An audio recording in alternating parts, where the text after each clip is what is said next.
कि cipher trial एक मजाक हो रहा है, एक बंद कमरे में अदालत लगी हुई है, किसी को एक्सेस नहीं है। अब तक की सारी कार्रवाई जो साइफर ट्रायल की है वो काला दम करार दे दी गई है। आज इंसाफ की जीत है और हमारे वकील सलमान अकरम राजा साहब ने बहुत मुफस्सल दलाइल दिए। जैसे आपने देखा, हमें जुडिशरी से यही उम्मीद होती है किसी भी फोरम के ऊपर कि सारी साइड्स की बात पूरी तरह सुन के इंसाफ किया जाए।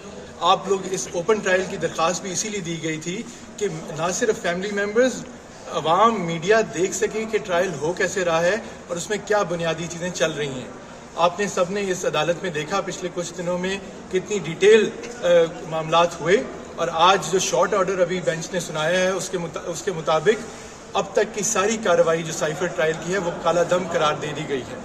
ये बहुत बड़ी खबर है और हमारे इससे अदलिया के अंदर और इंसाफ की पाकिस्तान में पासदारी के ऊपर एतबार भी बढ़ता है और ये पाकिस्तानी अवाम के लिए जीत है।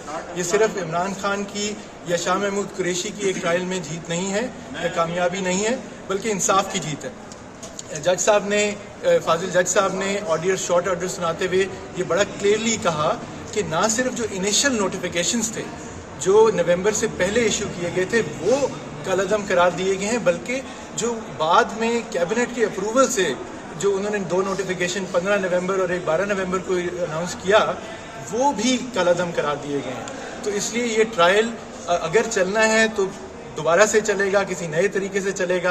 अब तक की कार्रवाई जो है वो बिल्कुल ख़त्म हो गई है। जैसे कहा जाता था कि साइफर ट्रायल एक मजाक हो रहा है, एक बंद कमरे में अदालत लगी हुई है, किसी को एक्सेस नहीं है। आज उस मौक़िफ़ की तायीद जो है इस्लामाबाद हाई कोर्ट के 2 रुकनी डिवीज़न बेंच ने कर